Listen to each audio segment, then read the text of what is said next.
were still constrained by their sequential architecture. Processing tokens one at a time made it challenging to run computations in parallel across time steps, so runtime scaled linearly with sequence length. This made training models on large datasets, the kinds we knew would be necessary to achieve broadly useful AI, intractably slow. In an attempt to speed up RNNs, researchers developed techniques like factorizing LSTM matrices into smaller matrix products or conditionally activating only parts of a network that were relevant to a query.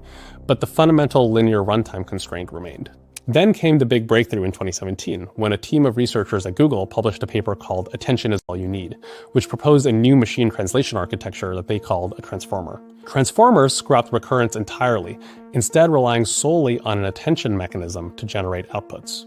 We won't get fully into the technical weeds of transformers here. For that, check out Andrei Karpathy's fantastic explainer. But at a high level, transformers use a modified version of the encoder-decoder architecture originally proposed in seek-to-seek.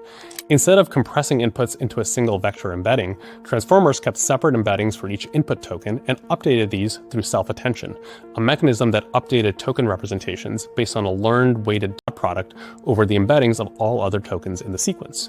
Because each token in this architecture could attend to all others simultaneously, transformers could process an entire sequence in parallel, making them dramatically faster than RNNs. Remarkably, they were also much more accurate on machine translation benchmarks. Over the next few years, researchers started to experiment with different variations of the transformer architecture. The architecture described in the original Google paper featured an encoder and decoder that each had self-attention and cross-attention between the two. This resembled the original seek-to-seek architectures, but without the recurrence. The next several years saw a lot of innovation in the transformer architecture itself.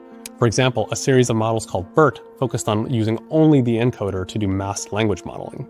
In parallel, efforts to use only the decoder for autoregressive modeling gave rise to OpenAI's GPT series of models. At a high level, we can describe both of these model series as subsets of the original attention is all you can need transformer model. It quickly became clear that these models could scale to large numbers of parameters.